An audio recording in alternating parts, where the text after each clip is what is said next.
ಸರ್ವಮಂಗಳಮಾಂಗಲ್ಯೆ ಶಿವೆ ಸರ್ವಾರ್ಥ ಸಾಧಿಕೆ ಶರಣ್ಯೇ ತ್ರ್ಯಂಬಿಕೆ ಗೌರಿ ನಾರಾಯಣಿ ನಮೋಸ್ತುತೆ. ಎಲ್ಲರಿಗೂ ನಮಸ್ಕಾರ. ನಕ್ಷತ್ರ ನುಡಿಯ ಪ್ರಿಯ ವೀಕ್ಷಕರಿಗೆ ಸ್ವಾಗತ.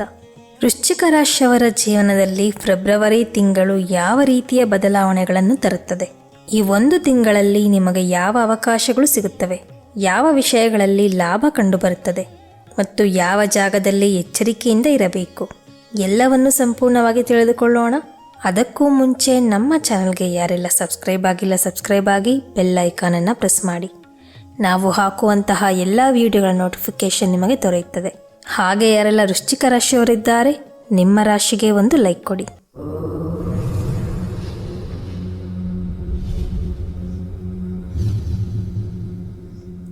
ವೃಶ್ಚಿಕ ರಾಶಿಯವರೇ, ಈ ತಿಂಗಳು ನಿಮ್ಮ ಜೀವನದಲ್ಲಿ ಈಗಿರುವ ಸಮಸ್ಯೆಗಳು ಹಂತ ಹಂತವಾಗಿ ಸರಿಯಾಗುತ್ತದಾ ಅಥವಾ ಹೊಸ ಸವಾಲುಗಳಿಗೆ ನೀವು ಯಾವ ರೀತಿ ಮಾನಸಿಕವಾಗಿ ತಯಾರಾಗಬೇಕು, ಅದಕ್ಕೆ ಬೇಕಾದ ಸರಳವಾದ ದೈವಿಕ ಪರಿಹಾರಗಳನ್ನು ಈ ವಿಡಿಯೋ ಕೊನೆಯಲ್ಲಿ ನಿಮಗೆ ತಿಳಿಸಿಕೊಡುತ್ತೇನೆ. ಆದ್ದರಿಂದ ವಿಡಿಯೋವನ್ನು ಅಂತ್ಯದವರೆಗೂ ನೋಡುವುದನ್ನು ಮರೆಯಬೇಡಿ. ರಾಶಿ ಚಕ್ರದಲ್ಲಿ 8ನೇ ರಾಶಿ ವೃಶ್ಚಿಕ ರಾಶಿ. ವೃಶ್ಚಿಕ ರಾಶಿಯ ಅಧಿಪತಿ ಕುಜಗ್ರಹ. ಕುಜಗ್ರಹ 2 ರಾಶಿಗಳಿಗೆ ಅಧಿಪತಿ. ಒಂದು ಮೇಷರಾಶಿ, ಇನ್ನೊಂದು ವೃಶ್ಚಿಕ ರಾಶಿ. ಕುಜ 1ನೇ ರಾಶಿಗೂ ಹಾಗೂ 8ನೇ ರಾಶಿಗೂ ಅಧಿಪತಿ ಆಗಿರುವಂತಹ ಗ್ರಹ. ಆದ್ದರಿಂದ ವೃಶ್ಚಿಕ ರಾಶಿಯವರ ಜೀವನದಲ್ಲಿ ಒಂದು ವಿಶೇಷ ಗುಣ ಕಂಡುಬರುತ್ತದೆ. ಅದೇನೆಂದರೆ ಜೀವನದಲ್ಲಿ ಏರುಪೇರುಗಳು ಹೆಚ್ಚು ಇರುತ್ತದೆ, ಆದರೆ ಬೀಳುವುದಕ್ಕಿಂತ ಎದ್ದು ನಿಲ್ಲುವ ಶಕ್ತಿ ಇನ್ನೂ ಜಾಸ್ತಿ ಇರುತ್ತದೆ.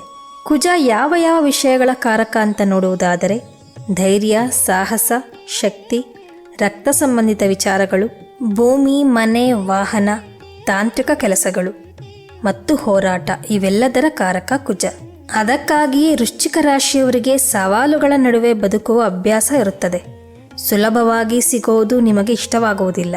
ಪಡೆದುಕೊಂಡದ್ದಕ್ಕೆ ಹೆಚ್ಚು ಮೌಲ್ಯ ಕೊಡುತ್ತೀರಾ. ಕುಜ ಶುಭ ಸ್ಥಿತಿಯಲ್ಲಿ ಇದ್ದರೆ ವೃಶ್ಚಿಕ ರಾಶಿಯವರಿಗೆ ನಾಯಕತ್ವ ಸ್ಥಾನ ಸಿಗುತ್ತದೆ. ಸರ್ಕಾರಿ ಕೆಲಸ, ಪೊಲೀಸ್ ಸೇನೆ, ಭೂಮಿ, ವಾಹನ ಲಾಭ ಮತ್ತು ಶತ್ರುಗಳ ಮೇಲೆ ಗೆಲುವು, ಈ ಎಲ್ಲ ಫಲಗಳು ದೊರೆಯುತ್ತದೆ. ಆದರೆ ಕುಜ ದುರ್ಬಲವಾಗಿದ್ದರೆ ಸ್ವಲ್ಪ ಕೋಪ ಜಾಸ್ತಿ ಆಗಬಹುದು, ಮನಸ್ಸಿಗೆ ಅಶಾಂತಿ ಬರಬಹುದು, ಅಪಘಾತ ಅಥವಾ ರಕ್ತ ಸಂಬಂಧಿತ ತೊಂದರೆಗಳು ಕಾಣಿಸಿಕೊಳ್ಳುವಂತಹ ಸಾಧ್ಯತೆಗಳು ಇರುತ್ತದೆ.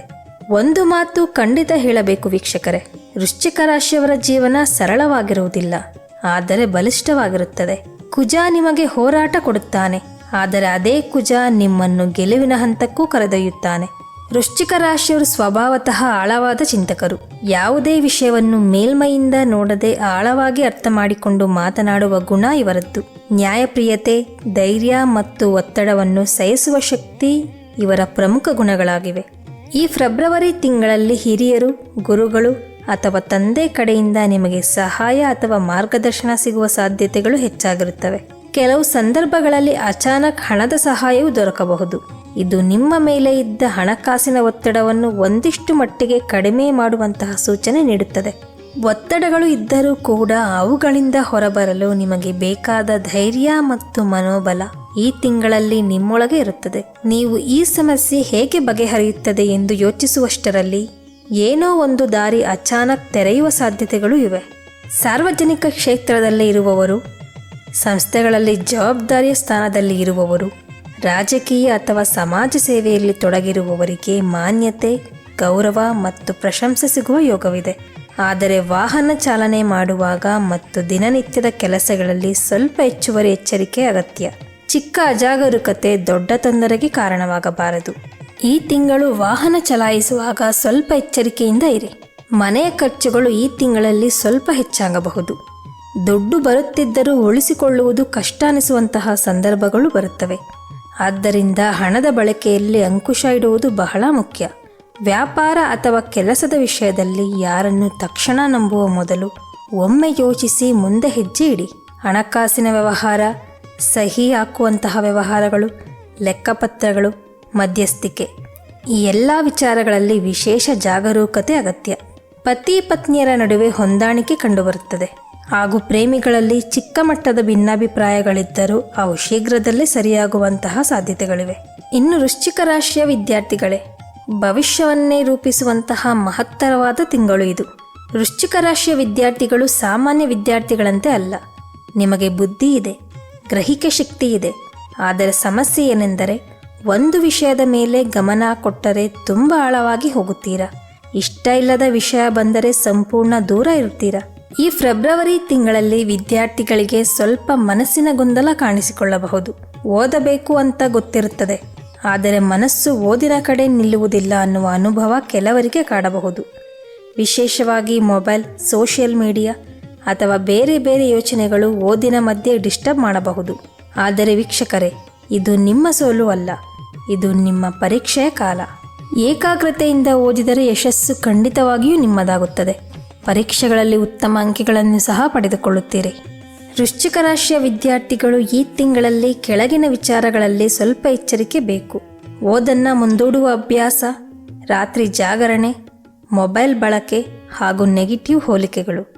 ಇವರು ನನಗಿಂತ ಮುಂದೆ ಹೋಗುತ್ತಿದ್ದಾರೆ, ನಾನು ಹಿಂದೆ ಇದ್ದೀನಿ ಅಂತ ಮನಸ್ಸಿನಲ್ಲಿ ನೊಂದುಕೊಳ್ಳುವುದು. ಪ್ರತಿಯೊಬ್ಬರ ಸಮಯ ಒಂದೇ ಆಗಿರುವುದಿಲ್ಲ.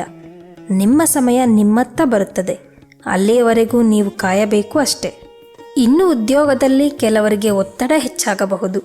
ಸಹೋದ್ಯೋಗಿಗಳಿಂದ ಮನಸ್ಸಿಗೆ ಬೇಸರ ಆಗುವಂತಹ ಸಂದರ್ಭಗಳು ಬರಬಹುದು. ಆದರೆ ಯಾವುದೇ ತಪ್ಪು ನಡೆಯದಂತೆ ನಿಮ್ಮ ಕೆಲಸವನ್ನು ಜಾಗರೂಕತೆಯಿಂದ ನಿರ್ವಹಿಸುವುದು ಬಹಳ ಮುಖ್ಯ. ಒಟ್ಟಿನಲ್ಲಿ ವೀಕ್ಷಕರೇ, ಈ ಫೆಬ್ರವರಿ ತಿಂಗಳು ವೃಶ್ಚಿಕ ರಾಶಿಯವರಿಗೆ ಅವಕಾಶಗಳನ್ನು ಕೊಡುತ್ತದೆ, ಎಚ್ಚರಿಕೆಯ ಸೂಚನೆಗಳನ್ನು ಕೊಡುತ್ತದೆ. ನಾನು ತಿಳಿಸಿದ ಸಲಹೆಗಳನ್ನು ಅನುಸರಿಸಿದರೆ ಈ ತಿಂಗಳು ನಿಮಗೆ ಲಾಭದಾಯಕವಾಗುತ್ತದೆ. ವೃಶ್ಚಿಕ ರಾಶಿಯವರೇ, ನಾವು ಜೀವನದಲ್ಲಿ ಎಷ್ಟೇ ಪ್ರಯತ್ನ ಪಟ್ಟರೂ ಕೆಲವು ಸಮಯಗಳಲ್ಲಿ ಎಲ್ಲ ಕಡೆ ಅಡೆತಡೆ ಬಂದಂತೆ ಅನಿಸುತ್ತದೆ. ಕೆಲಸದಲ್ಲಿ ಒತ್ತಡ, ಹಣ ಕೈಯಲ್ಲಿ ನಿಲ್ಲುವುದಿಲ್ಲ, ಅನಾರೋಗ್ಯದಲ್ಲಿ ಸಣ್ಣ ಪುಟ್ಟ ಸಮಸ್ಯೆಗಳು, ಕುಟುಂಬದಲ್ಲಿ ಮಾತಿನ ಅಂತರ, ಮನಸ್ಸಿನಲ್ಲಿ ಶಾಂತಿ ಇರುವುದಿಲ್ಲ. ಇವೆಲ್ಲವೂ ಒಟ್ಟಿಗೆ ಬರೋ ಸಮಯ ಪ್ರತಿಯೊಬ್ಬರ ಜೀವನದಲ್ಲೂ ಬರುತ್ತದೆ. ಅಂತಹ ಸಮಯದಲ್ಲಿ ನನ್ನಿಂದ ಏನೂ ಆಗಲ್ಲ ಅಂದುಕೊಳ್ಳುವುದು ಸುಲಭ. ಆದರೆ ದೈವ ನನ್ನ ಜೊತೆ ಇದೆ ಅಂತ ನಂಬುವುದು ನಮ್ಮ ಶಕ್ತಿಯನ್ನು ಜಾಗೃತ ಮಾಡುತ್ತದೆ. ಗ್ರಹಗಳ ಪ್ರಭಾವ ನಮ್ಮ ಜೀವನಕ್ಕೆ ಪರೀಕ್ಷೆ ಕೊಡುತ್ತದೆ, ಆದರೆ ದೈವದ ಕೃಪೆ ಆ ಪರೀಕ್ಷೆ ದಾಟುವಂತಹ ಶಕ್ತಿ ಕೊಡುತ್ತದೆ. ಅದಕ್ಕಾಗಿ ಈಗ ನಾನು ತಿಳಿಸುವಂತಹ ಪರಿಹಾರಗಳು ಯಾವೊಬ್ಬ ರಾಶಿಗೆ ಮಾತ್ರ ಅಲ್ಲ, ಯಾವೊಬ್ಬ ವ್ಯಕ್ತಿಗೆ ಮಾತ್ರ ಅಲ್ಲ, ಎಲ್ಲ ಕ್ಷೇತ್ರಗಳಿಗೂ ಅನ್ವಯವಾಗುವಂತೆ ಒಂದು ಸರಳವಾದ ಶಕ್ತಿಶಾಲಿಯಾದ ಪರಿಹಾರಗಳು. ಪ್ರತಿದಿನ ಶುಚಿಯಾದ ನಂತರ ಮನಸ್ಸನ್ನು ಶಾಂತವಾಗಿ ಇಟ್ಟುಕೊಳ್ಳಿ. ಕುಳಿತುಕೊಂಡು ಕಣ್ಣು ಮುಚ್ಚಿ ಈ ಮಾತನ್ನು ಮನಸ್ಸಿನಲ್ಲಿ ಹೇಳಿಕೊಳ್ಳಿ: ನನ್ನ ಜೀವನದಲ್ಲಿ ಇರುವ ಎಲ್ಲ ಅಡೆತಡೆಗಳು ದೈವ ಕೃಪೆಯಿಂದ ದೂರವಾಗುತ್ತಿವೆ ಎಂದು. ನಂತರ ನಿಮ್ಮ ಇಷ್ಟ ದೇವರನ್ನು ನೆನೆದು ಒಂದು ದೀಪ ಹಚ್ಚಿ ಕನಿಷ್ಠ 11 ಬಾರಿ ಈ ಮಂತ್ರವನ್ನು ಹೇಳಿ: ಓಂ ಶಾಂತಿ ಶಾಂತಿ ಶಾಂತಿ. ಇದರಿಂದ ಮನಸ್ಸಿಗೆ ಸ್ಥಿರತೆ ಬರುತ್ತದೆ, ನಕಾರಾತ್ಮಕ ಶಕ್ತಿ ದೂರವಾಗುತ್ತದೆ, ನಿರ್ಧಾರ ಮಾಡುವ ಶಕ್ತಿ ಹೆಚ್ಚಾಗುತ್ತದೆ. ಇನ್ನೊಂದು ಸಣ್ಣದಾದ ಆದರೆ ಪರಿಣಾಮ ಹೆಚ್ಚು: ಪ್ರತಿ ಶನಿವಾರ ಬಡವರಿಗೆ ಅಥವಾ ಅಗತ್ಯವಿರುವವರಿಗೆ ಸಾಧ್ಯವಾದಷ್ಟು ದಾನ ಮಾಡಿ. ಅದು ಹಣವಾಗಿರಬಹುದು ಅಥವಾ ಅನ್ನವಾಗಿರಬಹುದು. ವೀಕ್ಷಕರೇ, ದಾನ ಅನ್ನುವುದು ಕೇವಲ ಕೊಡೋದು ಅಲ್ಲ, ಅದು ನಮ್ಮ ಜೀವನಕ್ಕೆ ಹೊಸ ದಾರಿ ತೆರೆಯುವಂತಹ ಕ್ರಿಯೆ. ಕೊನೆಗೆ ಒಂದು ಮುಖ್ಯ ಮಾತು: ಪರಿಹಾರ ಅಂದರೆ ಗ್ರಹಗಳನ್ನು ಬದಲಿಸುವುದಲ್ಲ, ನಮ್ಮ ಮನಸ್ಸನ್ನು ಬಲಿಷ್ಠ ಮಾಡುವುದು. ಮನಸ್ಸು ಬಲವಾದಾಗ ಉದ್ಯೋಗವೂ ಸರಿಯಾಗುತ್ತದೆ, ಹಣವು ನೆಲೆಗೊಳ್ಳುತ್ತದೆ, ಆರೋಗ್ಯವು ಕೈ ಕೊಡುವುದಿಲ್ಲ, ಕುಟುಂಬದಲ್ಲೂ ಶಾಂತಿ ನೆಲೆಸುತ್ತದೆ. ಈ ಸಮಯ ಬದಲಾಗುತ್ತಾ ಇದೆ, ನಂಬಿಕೆ ಬಿಡಬೇಡಿ, ದೈವ ನಿಮ್ಮ ಜೊತೆ ಸದಾ ಇರುತ್ತದೆ. ಈ ಪರಿಹಾರಗಳನ್ನು ಭಕ್ತಿಯಿಂದ ಮಾಡಿ, ಬರುವ ಎಲ್ಲ ಸಮಸ್ಯೆಗಳು ದೂರ ಆಗುತ್ತದೆ. ಇದೇ ರೀತಿಯ ಮಾಹಿತಿಯೊಂದಿಗೆ ಮುಂದಿನ ಸಂಚಿಕೆಯಲ್ಲಿ ಸಿಗೋಣ. ಧನ್ಯವಾದ.